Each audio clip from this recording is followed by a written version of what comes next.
Hey guys, welcome to a brand new show known as The Social Buzz. I'm your host, Daisy Paris. Wagwan, my loves, allow me to introduce myself. I'm your one and only host, Kabi Mwigai. Okay, and this is a show where we talk about trendy on topics, especially locally. And let me tell you, we tuko na mashida, tunawapeleka na rada. Exactly, and also entertainment bits of it, because Kenya is also fun to be. I know. I am proud to be a citizen, but we'll talk about that later. Make sure you subscribe to our YouTube channel at Talanta TV because we will be on air every Friday. So let's get right into it. Amaniaje. Vile inafaa. Exactly.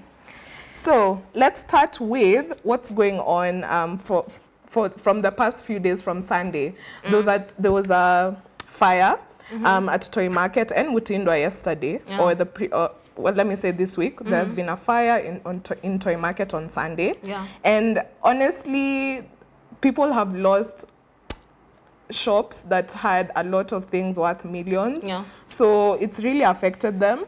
And then also there was another fire at Mutindwa Market, and again people lost things worth millions of shillings. And I think it's very sad since it's something that has been happening like every year. Story ni moja, unasikia Gikomba kumechomeka, mara ni Toy Market. Yeah. And you're like, what's happening? Exactly. And people don't know where the fire came from, but people are suspecting that it might be maybe a faulty electricity cable, like maybe it's that. But I feel for those people who are affected by these businesses because their whole investment was on this. It's so sad actually, since right now in the state we are in as a country, kila mtu anajitolea, like the little that you have, the little that you get, it's what you're using. Sasa hii ukiona msee lose such stuff. And the economy ni mbaya. Natupeleka bio for everyone. Tell me, how have you been affected by this economy? Personally? Yeah. Naumia. Really? Tunanisema mbele ya kamera. Yeah, imagine me, I'll say, but I'd like you to start anything. Hata kama ni juu ya maji. Is that the same? I guess it's been really hard, like trying to cope.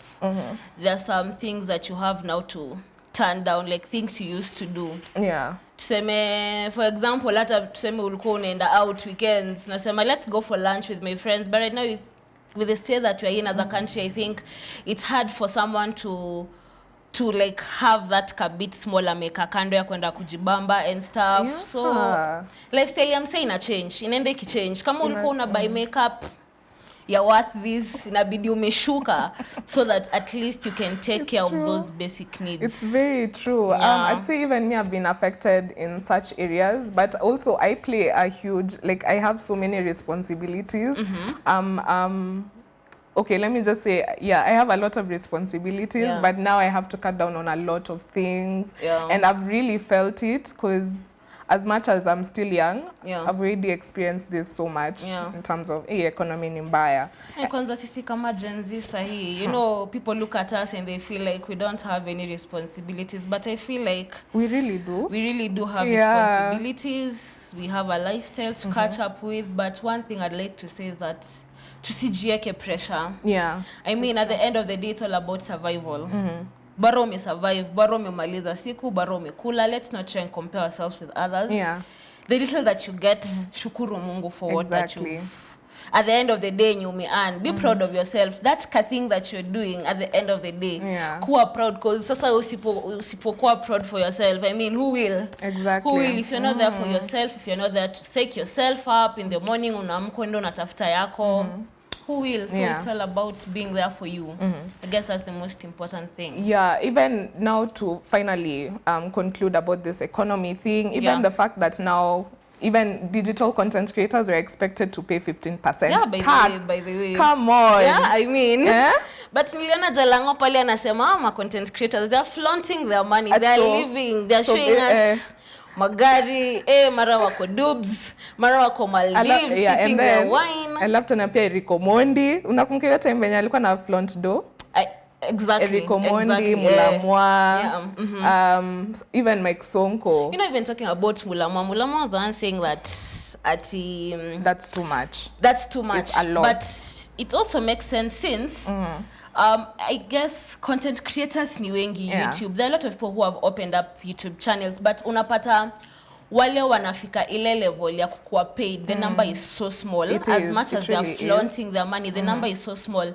So as much as they are trying to tax the 15% on this tax, I mean, as much as they are trying to tax the content creators, it won't make any sense, since I guess those who can be able to pay the tax need to say at most it's very 20 small. content It really it really is small. So the fact that even Jalango is saying that we put this on ourselves for this tax to be high, when even the government should empower content creators to do more, for even us to be known globally or internationally.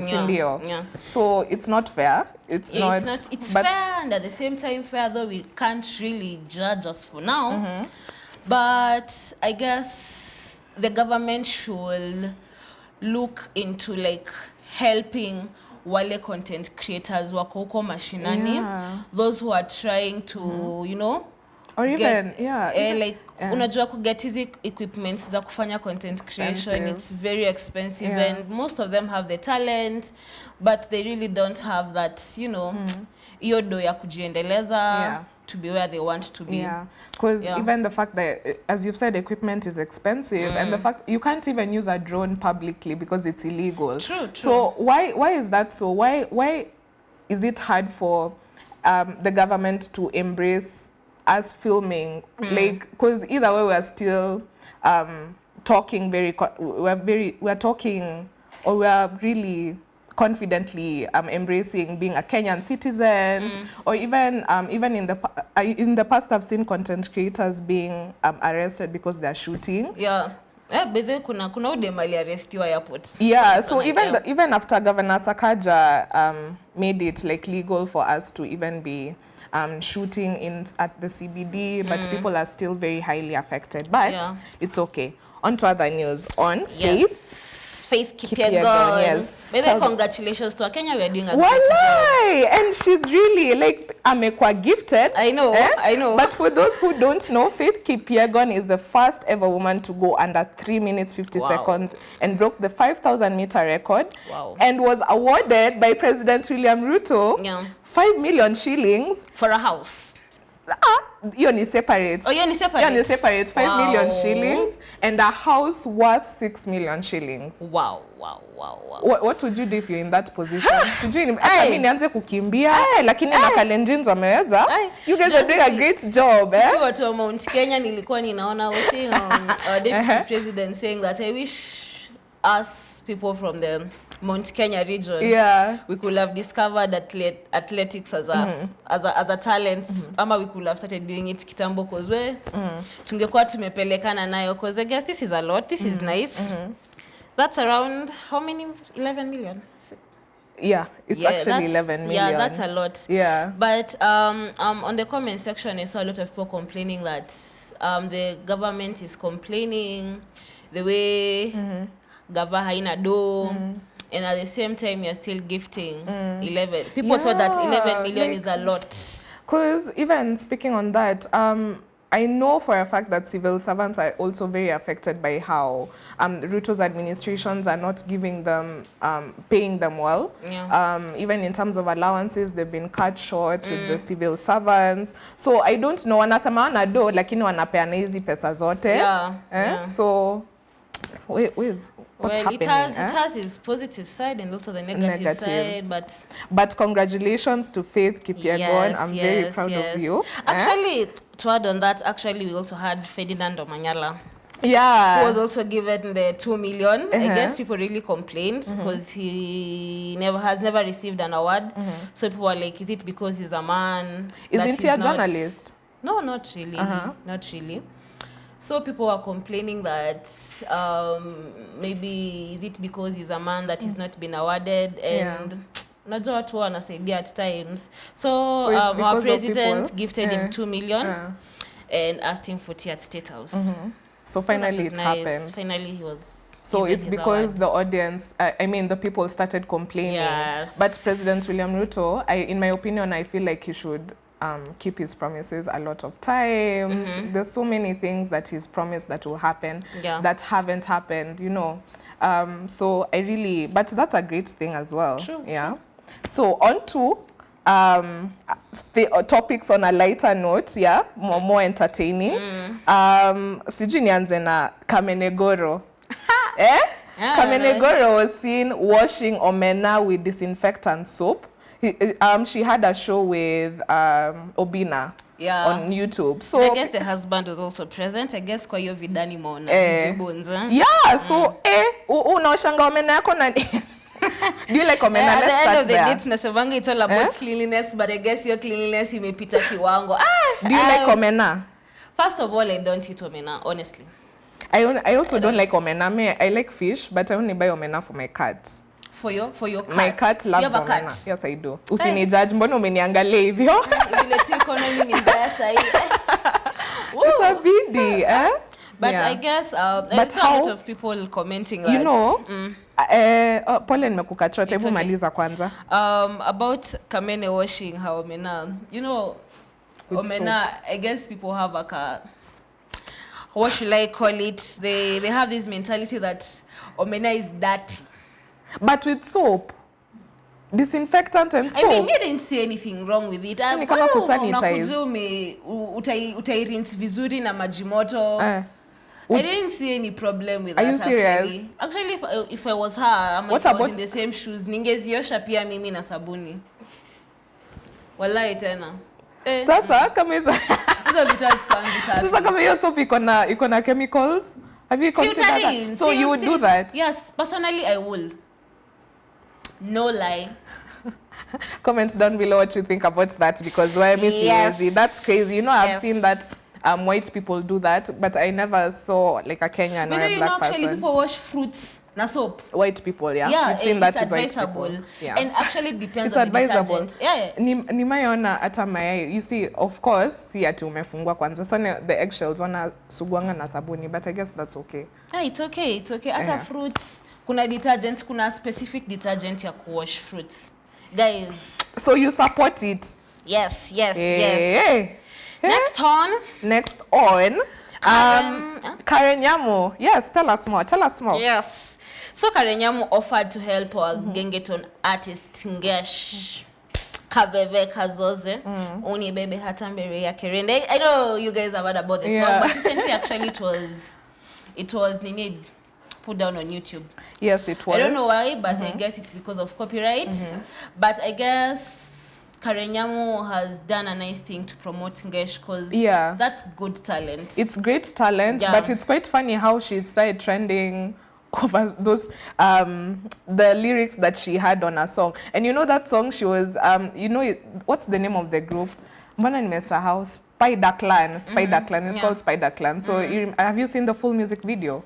Not really, but mimi hapo kwa Kabebe Kazoze na mbele. But you've seen the guys in the background, so those are her brothers. Oh, for real? Yeah, so it's a family. It's a family thing. It's it's a music band, but with the family. Wow. So she also was spotted hawking, selling clothes on the streets in town.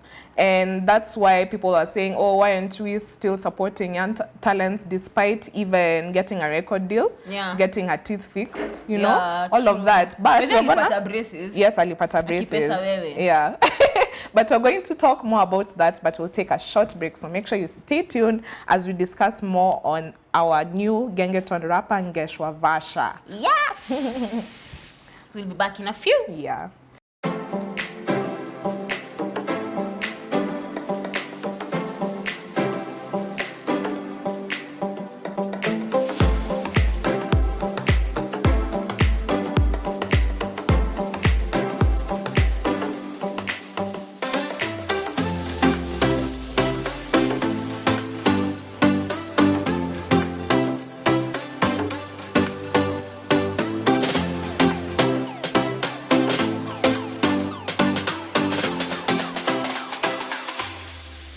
Hey guys, welcome back to the Social Buzz, our brand new show. I'm your host Daisy Pace, and I'm Kabi Muigai. Yeah, and if you've been staying tuned, we were talking about Ngeshwa Vasha, yes, and the things she's achieved. And she was first trending. By the way, she's 22. Did you know she's 22? Well, I didn't know that. Okay, sometimes I wonder what am I doing. tunafanya nini? But anyways, you said not to compare. No. I want to compare We're myself not putting to anyone. pressure on ourselves. Yeah. Kila mtu anza mahali. Hata yeye alianza mahali. Yes. So the unique lyrics that she had was cash crop ya Nyandarua ni mawaru. Kuku hana haga lakini anataga. Ninamwaga kamasi na sibai kamisi. But she's so talented, and I really think. And I really think Karenyamu did a good thing not letting that talent go down the drain. I guess she did a wonderful thing. Yeah. But adding on to Genge Music. Yeah. Imagine Genge Music imeadiwa kwa Grammy Awards. Yeah. Oh my days. 2024 Genge will be part of Grammy Awards. And I think it's a nice thing. Kenya's taking over. Yeah, we're taking over. Kenya has been given a chance because I think recently other countries doing Genge. No, actually, because it's a Kenyan thing. And also, there was a time a few weeks ago, Eric Omondi said that, oh, why are we letting international artists such as Nigerian singers take over Kenyan, like taking over the Kenyan entertainment in terms of the music industry? Yeah. But I refuse. Like, that's not the case. We are really doing a good job. Eric Omondi, please, usikwe na hiyo utiaji. Yes. On to the next thing, yeah? I want to talk about the finance bill. Today is the hearing and the third hearing, and I'm really looking forward to it because also if you knew how there are MPs that voted on the finance bill and also there are a lot of people that opposed it. Actually, I feel like in my opinion, 90% of Kenyans were not for the finance bill. True. So what do you think about it? As I said earlier on, Kimituramba, since looking at the numbers, Azimio has 162 members, members of parliament. Them being 162, only 81 voted no. So that and means, at the same time, kwa streets wana to show, finance bill haita go through, tuko na nyinyi. What do you have to say? So tunabaki tu kama tume. So 176 said yes, they voted for the finance bill to go through. Yes. And 81 said no. Yep. So how is that so? As you've said, Azimio members have 162 members in parliament. And only 81 voted no. And how... I feel like that's very hypocritical because in the streets or outside the... Like, let's say when they're talking with their supporters, they all reject it. So what's going wrong? Misielewi yo mambo, by the way, but once again we are on our own. Yeah At the end of the day, so but just to sum it up, Bomet is MP, Richard Yegon voted yes, Charles Onchoke voted no, Raphael Wanjala voted no, from Budalangi, Patrick Kibagendi, Borabu from Borabu voted no, Jakwamboka from Bumula voted no, Komingoi Kibet Kiri voted yes, while Koril Adams Kipsanai voted yes. But even though now when they're actually voting physically, I think that things that have changed, but I don't... Let's see how it goes, but I'm not for it. But those who haven't been keeping up with the finance bill, so the National Treasury tabled the finance bill before the National Assembly on Thursday, 4th May 2023, and the bill basically proposes a raft of tax changes which are geared towards expanding the tax base and raising revenues to meet the government's ambitious budget of 3.6 trillion shillings for this year in 2024. Anyway, let's hope for the best. I'll see you. Moving on to the next. My guys, Boyz II Men will happen. Last Saturday. Ebu kwanza, how much was the ticket? Usianze na VVIP. Anza na ingine. Tiko regular was 8 Gs, my guys. 8 Gs. And VVIP was 30,000. 30K. 30,000 shillings. Nasema watu wana pesa. Sema huna pesa. Speak for yourself. Mi labda niko nayo. Hata kama sikuenda. Speak for yourself. But as much as the Boyz II Men happened, we've had a lot of complaints from the regulars. There was an uproar. Yeah, that most of them, the screens had problems. Yeah. wengine wakanyeshewa. I guess I've heard some rumors, nimeona kwa comment section, people complaining that some were rained on and they feel that the 8K, they didn't feel like the 8K was worth it. Worth it. No, I definitely agree, because even when I saw a video, like when it was that day when it was trending on Twitter, I saw a video of people who are who bought the regular tickets and are behind, of course, chanting, fix the screens, fix the screens. Imagine, like that's embarrassing. If Solfest happens to lipishwe 2.5, what? But yeah. But I guess I saw someone say that Kenyans, we are not worthy of holding big events, but I wouldn't agree to that, because Boyz II Men was a big thing. It was the great. turn up was great. Yeah. According to the prices and everything, the turn up was great. I just think we've not been given a chance to hold such events in our country. But tukipewa hii chance, watu wataturn out. Nani angesema people, even Gen Z. Kuna Gen Z alikuwa hapo na hata alijua Boyz II Men juzi. Personally, I've never heard of Boyz II Men. Niliwasikia juzi wakikuja Kenya, sijawahi wasikia, I swear. And walikuwa full to capacity na the tickets was 8K. Can you say you did not go because of Boyz? Because you don't know them. Mfuko bro. Niko nataka ucheze chini. But even me, I've never heard of Boyz II Men. Yes, just guess our ages by us saying that. And then also, okay, Boyz II Men, like people were really, I don't know, like do you think would you go if you have you ever gone to a concert? Yes, even though you haven't known the people who are singing? Okay, Not you've never really. heard their songs. Not really, because first of all, why should I go to a concert that I can go if I have the money. If the fans are there, it's okay. You know, it's always nice to discover new things at the end of the day. But personally, I wouldn't go to a concert that I don't know the people, I've never heard of them, because personally I'll feel that do yangu sijaitumia fiti juu unacheki. So I wouldn't go. But I genuinely love going out to concerts or events. It's a pretty amazing experience. Yeah, but what's up with Kenyans pickpocketing during events? What's up with that? That's why unaweza jenda ulipe tiko ya 8K alafu uende tena uibe simu. And you know, if you haven't seen the video, so and her friend was recording her vibing to Boyz II Men, and then the man who was behind her aliona anaiba simu yake, and then I saw in the comments anasema huyu ndo mwenye aliniibia aliniibia huko slip of the tongue. Sasa mimi ni Mkenya. Huyu ndo mwenye aliniibia kwa hii concert ingine. So wanajulikana. But to add on that and to finalize on it, Consumer Federations of Kenya, they have lodged a petition. To those that they felt their money was not put into good use. Definitely. They like those claiming that they never got value for their money, I guess watarefundiwa hizo do. Now to finalize on it, because director ananiambia time is almost up, anasema time. Mimi nataka kuongea kuhusu official Kinuthia. Mwana ako pregnant, naona bwana comment section anatuwekea tu emoji to what's happening. Anajishika kitambi. She's up, but that has, should we refer, is it a what's the pronouns? Okay, let me just say what are the pronouns. He.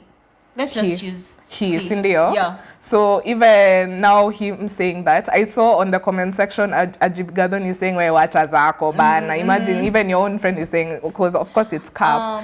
And then also, did you hear about Talanta Hela happening? Yeah, Talanta Hela happened, and the event was such a success. At State House. Yes, it was nice. So even connecting Kinuthia to now the one for Talanta Hela. So because he was also, he's part of he's a member in the Talanta Hela committee. And he's really doing great on TikTok. And you know, Kinuthia is so young.